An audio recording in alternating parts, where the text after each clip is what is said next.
Hello friends, welcome back to my channel Komal Devi. तो आज हम इस वीडियो में बात करेंगे सप्लाई फंक्शन के बारे में, लॉ ऑफ सप्लाई के बारे में, लॉ ऑफ सप्लाई के पीछे क्या रीजंस हैं और क्या एक्सेप्शंस हैं, ये सब हम आज पढ़ने वाले हैं। तो सप्लाई शेड्यूल क्या होता है, वो कैसे बनाते हैं हम लोग, उसके थ्रू हम सप्लाई कर्व कैसे बनाते हैं और क्या क्या सप्लाई शेड्यूल के टाइप्स हैं और क्या सप्लाई कर्व के टाइप्स हैं, ये सब हम पिछली वीडियो में कर चुके हैं। डिस्क्रिप्शन में लिंक गिवन है, आप जाकर देख सकते हैं। तो आज हम पढ़ेंगे सप्लाई फंक्शन क्या होता है। तो शुरू करते हैं। देखो, सप्लाई फंक्शन का मतलब है कि कौन कौन से फैक्टर्स हैं जो सप्लाई को अफेक्ट करते हैं। देखो, एस एक्स क्या है, सप्लाई ऑफ एक्स कॉमोडिटी। ठीक है, एक्स कॉमोडिटी जो भी गिवन कॉमोडिटी हमने ली है कि एस मीन्स सप्लाई और x means given commodity, F means functional relationship. क्या है? Functional relationship. और ये क्या है? Supply of A commodity. ठीक है, और ये जो दिए हुए हैं ये सब क्या है? ये है फैक्टर्स।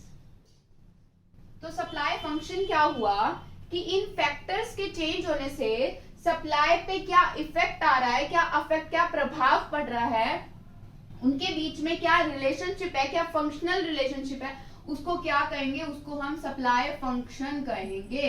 अंडरस्टूड कि फैक्टर्स के चेंज होने से सप्लाई पे क्या इफेक्ट पड़ रहा है, उसके बीच में जो सप्लाई और फैक्टर्स के बीच में क्या कौन सा फंक्शनल रिलेशनशिप है कि उसके चेंज होने से उस पर क्या इफेक्ट पड़ रहा है, that is called supply function. Understood. तो अब हम सबसे इंपॉर्टेंट टॉपिक करते हैं कि लॉ ऑफ सप्लाई क्या होता है। देखो, लॉ ऑफ सप्लाई का मतलब है state the positive relationship between price and quantity supply keeping other factors constant. कि जो ये जितने भी फैक्टर्स हैं ये तो कांस्टेंट है और इन प्राइस के चेंज होने से क्वांटिटी सप्लाई पे क्या असर पड़ रहा है, that is called law of supply. देखो, जब मैंने आपको ऑलरेडी बताया है कि जब प्राइस बढ़ रहा है, तो हमारी क्वांटिटी सप्लाई भी बढ़ जाएगी। क्यों? क्योंकि प्राइस के बढ़ने से हमारा प्रॉफिट मार्जिन भी बढ़ रहा है ना। जब प्रॉफिट मार्जिन बढ़ेगा, किसी भी सप्लायर को ज्यादा प्रॉफिट हो रहा है तो वो क्या करेगा? अपनी सप्लाई इंक्रीज कर देगा। और वैसे ही जब उसका प्राइस कम हो गया, उसका प्रॉफिट मार्जिन डिक्रीज हो गया,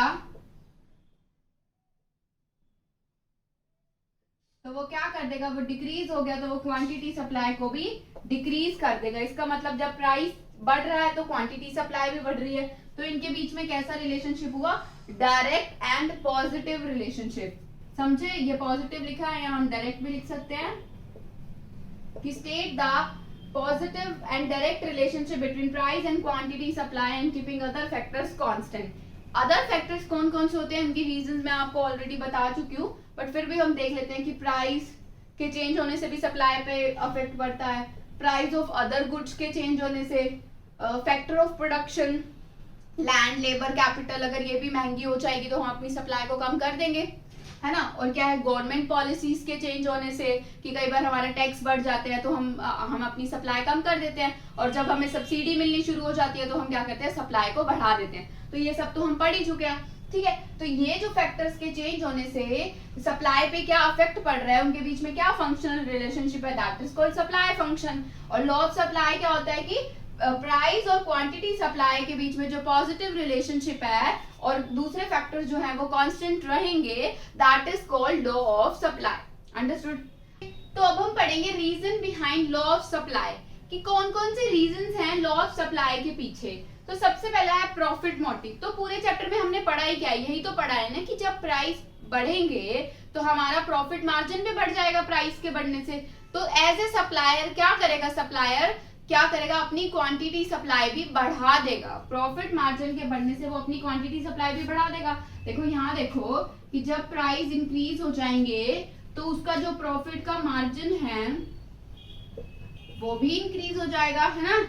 तो उससे क्या होगा? क्वांटिटी सप्लाई बढ़ जाएगी। मतलब प्राइस के इंक्रीज होने से प्रॉफिट इंक्रीज हो रहे हैं, उससे क्या करेंगे? क्वांटिटी सप्लाई बढ़ जाएगी। इसका मतलब क्या हुआ? पॉजिटिव रिलेशनशिप हुआ। तो इसका मतलब लॉ ऑफ सप्लाई यहाँ काम कर रहा है ना। तो लॉ ऑफ सप्लाई के पीछे का रिलेशनशिप, मतलब रीजन क्या है कि प्राइस के बढ़ने से क्या हो रहा है? प्रॉफिट बढ़ रहे हैं, प्रॉफिट के बढ़ने से क्वांटिटी सप्लाई बढ़ रहा है। ठीक है, आगे क्या है, change in number of firms. Change in number of firms का क्या मतलब है, देखो कुछ सेलर टी बेचते हैं और कुछ कॉफी बेचते हैं। कुछ फर्म्स हैं जो टी सेल करती हैं और जो कुछ हैं वो कॉफी सेल करती हैं, ठीक है। फॉर एग्जांपल कि 10 फर्म टी सेल करती हैं और 10 ही कॉफी सेल करती हैं। अब क्या हुआ, कॉफी के प्राइस बढ़ गए। कॉफी के प्राइस बढ़े मतलब कि कॉफी बेचने वाले जो सप्लायर है उनका मार्जिन भी बढ़ गया, वो ज्यादा पैसा कमाने लगे, उनका प्रॉफिट मार्जिन इंक्रीज हो गया। तो अब टी वालों को लगेगा कि कॉफी वाले तो पैसे ज्यादा कमा रहे हैं, उनको मार्जिन ज्यादा बच रहा है, तो क्या करेंगे, वो भी कॉफी वाली तरफ शिफ्ट हो जाएगी कि हम भी कॉफी बेचते हैं, इससे हमें भी ज्यादा पैसा कमा पाएंगे, हमें भी प्रॉफिट ज्यादा बचेगा।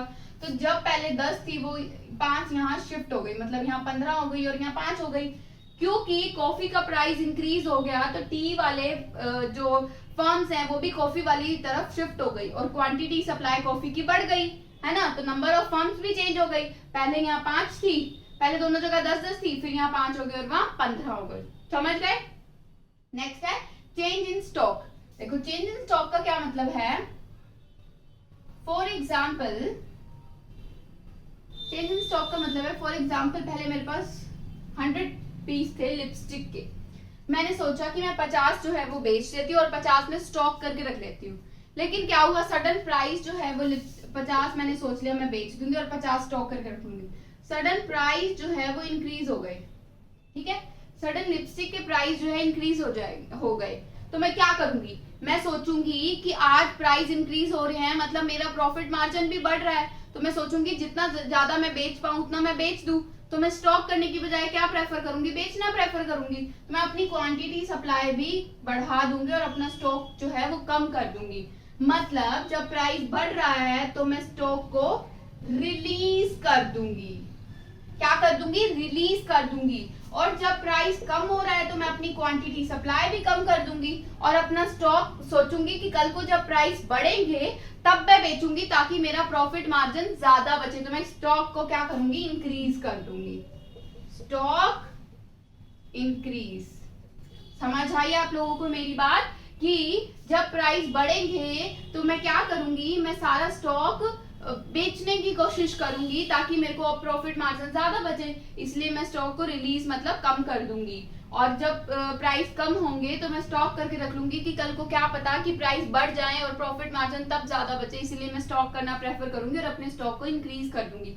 तो ये थे लॉ ऑफ सप्लाई के पीछे के रीजंस। नेक्स्ट है exceptions of law of supply. देखते हैं कि किन गुड्स पे लॉ ऑफ सप्लाई काम नहीं करता है। तो सबसे पहले है एग्रीकल्चर गुड्स। फॉर एग्जाम्पल ये लैंड है, इतना पीस ऑफ लैंड है और यहाँ पे वीट प्रोड्यूस हो रही है, ठीक है। अब क्या हुआ, वीट के प्राइस बढ़ गए, तो क्या आप क्वांटिटी सप्लाई बढ़ा सकते हैं वीट की? नहीं बढ़ा सकते, क्योंकि जिस लैंड पे वीट प्रोड्यूस हो रही है उस लैंड की कैपेसिटी तो उतनी है ना। ऐसा तो नहीं है कि प्राइस के इंक्रीज होने से लैंड की कैपेसिटी बढ़ जाएगी, लैंड की कैपेसिटी तो वही रहेगी, तो वीट तो उतनी ही प्रोड्यूस होगी चाहे प्राइस बढ़े या घटे। तो क्या होएगा, क्या प्राइस के बढ़ने से क्या हम क्वांटिटी सप्लाई बढ़ा पाएंगे? नहीं बढ़ा पाएंगे। तो एग्रीकल्चर गुड्स पे ये लॉ ऑफ सप्लाई काम नहीं करता है, तो क्या हो गया, ये एक्सेप्शन बन जाएगा। Next is future expectations. देखो एक सप्लाई के फ्यूचर आज फॉर एग्जांपल कोई लिपस्टिक है तो उसके प्राइस 50 है, 50 रुपीज उसका प्राइस है। अब कल को फ्यूचर एक्सपेक्टेशंस हैं कि उसके प्राइस जो है वो 50 से 20 होने वाले हैं, मतलब 50 to 20 होने वाले हैं। तो क्या होगा, और आज प्राइस डिक्रीज होके 45 हो गए। अब प्राइस बेशक कम हो गए, 50 से 45 हो गए, लेकिन इन फ्यूचर वो 20 होने वाले हैं, मतलब और ज्यादा कम होने वाले हैं। तो सप्लायर क्या करेगा, 45 में ही बेचना प्रेफर करेगा। बेशक आज प्राइस कम हो रहे हैं फिर भी सप्लायर अपनी क्वांटिटी सप्लाई बढ़ा देगा, क्योंकि इन फ्यूचर तो 20 में बेचना पड़ेगा, तब तो बहुत ज्यादा लॉस हो जाएगा। तो एज ए सप्लायर आप क्या प्रेफर करोगे, 45 में बेचना, 45 में बेचना प्रेफर करोगे। तो इसीलिए प्राइस के कम होने से भी यहाँ पे क्वांटिटी सप्लाई क्या हो रही है, बढ़ रही है, ठीक है। Next is perishable goods. Perishable goods क्या होती हैं, जो जल्दी से खराब हो जाती हैं, जैसे कि वेजिटेबल्स, फ्रूट, ठीक है, ये सब। तो कोई फ्रूट वाला है, ठीक है, तो शाम को क्या होता है कि ये जो फ्रूट और वेजिटेबल्स वाले होते हैं ना, ये जल्दी जल्दी स्टॉक आउट करने की कोशिश करते हैं, ज्यादा से ज्यादा सामान को सेल करने की कोशिश करते हैं। क्यों? क्योंकि कल तो ये कूड़ेदान में ही जाएगा, है ना, क्योंकि वो पेरिशेबल गुड्स है, वो जल्दी से खराब हो जाएगी। ठीक है, तो फ्रूट्स वाले क्या करते हैं, शाम को अपनी प्राइस कम करके अपनी सप्लाई बढ़ा देते हैं, प्राइस कम करके अपनी सप्लाई बढ़ा देते हैं ताकि जल्दी से जल्दी वो बेच सके, क्योंकि कल तो वो कूड़ेदान में जाना है। इसीलिए पेरिशेबल गुड्स पे भी लॉ ऑफ सप्लाई काम नहीं करता है। आगे है रेयर आर्टिकल। अब रेयर आर्टिकल का मतलब है जो है ही रेयर, बहुत मुश्किल से, जैसे कुछ कोहिनूर का हीरा, गांधी जी का चश्मा, या फिर म्यूजियम में जो इतने बड़ी बड़ी पुराने वो जो चीजें पड़ी हैं, ये सब तो ये रेयर आर्टिकल हैं। तो क्या जब इनके प्राइस इंक्रीज हो जाएंगे क्या हम इनकी सप्लाई बढ़ा सकते हैं? नहीं बढ़ा सकते, क्योंकि नाम में ही रेयर है, वो है ही इतने कम, वो है ही एक एक दो। समझे मेरी बात? तो वो रेयर आर्टिकल है, इसका मतलब प्राइस के इंक्रीज होने से उनकी क्वांटिटी सप्लाई को नहीं बढ़ाया जा सकता, तो वो भी क्या हो जाएगा, वो भी exceptions of law of supply के अंदर आ जाएगा। ठीक है, एक बात और मैं आपको बताना भूल गई, देखो लॉ, अगर आपका क्वेश्चन आ जाता है एग्जाम में तो आपको क्या लिखना है कि एक्सप्लेन लॉ ऑफ सप्लाई। तो हम क्या करेंगे, सबसे पहले लिखना है कि लॉ ऑफ सप्लाई की डेफिनेशन क्या होती है, जो कि मैंने आपको करा दी। ठीक है, करा दी मैंने कि लॉ ऑफ, उसके बाद लिखना एग्जाम्पल। एग्जाम्पल कैसे लिखोगे कि प्राइस के बढ़ने से क्वांटिटी सप्लाई बढ़ रहा है, प्राइस के कम होने से क्वांटिटी सप्लाई घट रहा है। तो यहाँ साइड में लिख लेना कि पॉजिटिव रिलेशन या फिर डायरेक्ट रिलेशनशिप, ये सब लिख दोगे। ठीक है, थर्ड क्या लिखना है, थर्ड हमें बना के आना है सप्लाई शेड्यूल। क्या बना के आना है, सप्लाई शेड्यूल बना के आना है। फिर फोर्थ सप्लाई कर्व बना के आना है। ठीक है, अगर आपको लॉ ऑफ सप्लाई एक्सप्लेन करना आ जाए, हमें क्या करना है, सबसे पहले क्या होता है, फिर एग्जांपल, देन सप्लाई शेड्यूल और सप्लाई कर्व बनाना है। अंडरस्टूड? तो आपको फुल मार्क्स मिल जाएंगे।